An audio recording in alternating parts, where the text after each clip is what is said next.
Hey everybody, what's going on? I'm Fabian for Liberty. My website is fabianforliberty.com. If you opt in there at fabiancalvo.me, you'll get some cool free stuff, special reports and what have you sent to you. Okay, so it begins, really, is the title of this video. It begins, China surpasses the U.S. as the largest economy in the world. Now, this shouldn't come as any big surprise.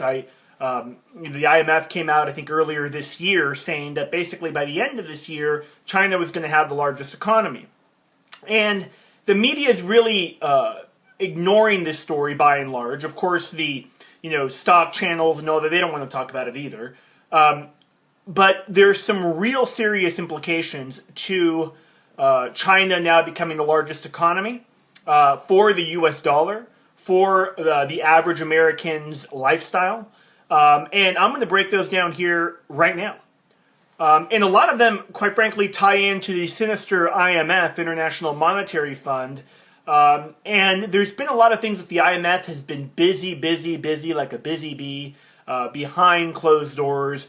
I believe working with some of the global elites to dismantle what was once the greatest free market economy of the world, i.e. the United States, and transfer that power to more of a new type model, economic model for the world, where it's kind of like this state-run capitalism, like you see in China, or for a certain extent like you see in Russia as well. Although the Russians, at least you could say they've cut property taxes, have cut, I think they have a 10% flat tax, so they've actually done things to try to stimulate their economy that are very free market. But nonetheless, I want to first cover how quickly things happen. I've said before that you wake up on the Monday, by Friday things are different. And, I guess how quick things move is all relative. You could say, okay, America went from having an economy in 2000 that was 3 times larger than China, and in 14 years, now China has surpassed the United States. So the question is, where are we in 5 years from now? And what does that play and factor into the world reserve currency system? Now, when you see people on Black Friday mobbing each other for the $5 waffle maker or for the $70 flat screen TV, the point is that why are those products so cheap? Because if you go to Europe, they're more expensive. In fact, everything in Europe is more expensive, clothes, food, than it is in the United States. Now, the average American doesn't ponder this, doesn't ask, well, why is that the case? Well, it's the case because countries around the world, in essence, have been financing our lifestyle. And Americans have become accustomed to it. In fact, Day in America, I think we have one of the probably most spoiled generations ever.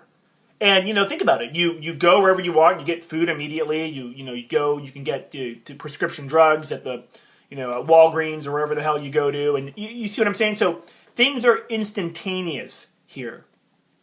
But see, when prices inevitably double and triple with the collapse of the U.S. dollar as the world reserve currency, I still believe we'll use the U.S. dollar, things will get ugly.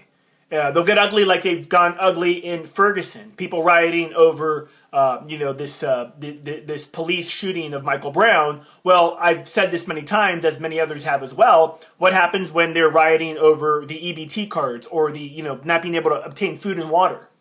So that is a real critical question that if we had a legitimate government, right now it would be working overtime to see this. Because look, if I can figure this out, and I'm no genius, if I can figure this out, I can guarantee you those in government can figure it out. But here again, those in government are run by the Bill Gates, the George Soroses of the world, the Warren Buffetts, who all on record, you can just Google it and look it up, all of them have talked about how China is now going to be the new engine of growth for the world. George Soros, to quote him, said it, we need a managed decline of the U.S. dollar, ladies and gentlemen. Here's a guy who's meeting with John McCain, top Democrat fundraiser, you name it. And while I'm on the topic of Democrats and Republicans, let me just say that yesterday, Senator Jeff Sessions came out and said that Republicans, the House Republicans that were just elected a month ago, have already reneged on their campaign promises. Boy, who would have seen that one coming when it came to immigration? Basically, they threatened that they were going to block Obama's fiat amnesty. Now, it turns out they're not going to. So you see, all these little policy issues that are meant to destroy America from within are actually part of a much larger conspiracy against the lifestyle of the average American, against the U.S. economy, against what America used to stand for.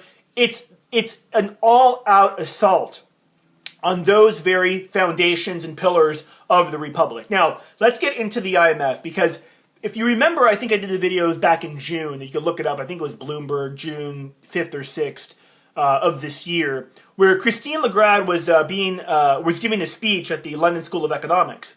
And she came out and said, yeah, well, you know, in the future, the way things are going, I could definitely see the IMF headquarters, which is now in America, moving to Beijing. Excuse me? That's kind of a little bit interesting for her to just say that. The way things are going. Well, come to find out now, the IMF, earlier this year, has given the United States Congress until the end of this year, this is really important because I haven't heard anyone talk about this, has given the U.S. Congress until the end of this year to pass a new bill that doubles the IMF's lending capacity, as well as allows Russia and China a greater role in the Bretton Woods Agreement, meaning more control over the say of the world reserve currency. That is huge. In fact, 188 countries that are part of the IMF have all signed on to this, and they're all looking at America and saying, you better do this or we're going to have to take action. Now, it's clear to me, ladies and gentlemen, the U.S. is being set up. And don't make, I mean, you know, look, the criminal banksters that have imploded our economy, again, I point to the figure that I just gave you, that in 2000, the U.S. economy was 3 times larger than China because of the Federal Reserve, because of the criminal Wall Street banks that have hijacked our economy, because of the criminal politicians, and then the global elite that run and orchestrate all this stuff. We've seen, again, just like George Soros said, a managed decline in the U.S. dollar. So, what do you think about China now being the largest economy in the world? Because some people are like, oh, that's a bunch of, hogwash. The Chinese just cooked the books and made up the numbers, and granted, their economy is only a little bit bigger than the U.S. I think it's like 17.6 trillion, and the U.S. is 17.4 trillion. So they're just a little bit bigger. But I hear that argument, and I say to myself, my God, if you think China is cooking the books, what do you think about the big Wall Street banks? And what do you think about the U.S. government, who on record keeps 3 sets of books? If I did that in my business, I would be in jail. So you want to talk about having legions of accountants working for you and cooking the books? Look no further than the United States government and what they're doing, okay? Because that is some serious accounting gimmicks, smoke and mirrors, and fraud going on. So, again, I want to hear from you what you think about this. Is it hyperbole? Am I just basically fear-mongering, the fear porn, boom, chicka, wah, wah, which I'm accused of often? Or is this legitimate? Because I don't hear anyone else talking about it. I definitely think it's legitimate. I think most Americans, unsuspecting, will be devastated when the global economic reset happens. And, I wish I was wrong about the global economic reset. I'm still optimistic and hopeful that, we'll have a real faction of libertarian, real classic liberals that take over the U.S. government, take over the House and Congress and the executive, and are able to turn the tide. That there is like this velvet revolution that stops the criminal cabals destroying the republic. I hold out for that. I think it's possible. But if it doesn't come, I could just tell you, and it may come on the heels of food prices tripling and tripling. But judging from past economic crises or judging from past natural disasters, it doesn't seem to me that people, when they're in the crisis, they look at government and they're like, wow, government's the problem. They got us into this mess. Instead, they look to government to bail them out and to help them. And that, my friends, is very scary. So, I'm Fabian for Liberty, FabianForLiberty.com. Remember, you can still get tickets to my event in Newport Beach this week, Friday and Saturday. That is available at FabianCalvo.me. I think we've added a few more seats, but it's going to be a very packed room. Great information, all about starting your own online business. If you're interested in that, again, FabianCalvo.me is the website. Thanks for watching. I'm out.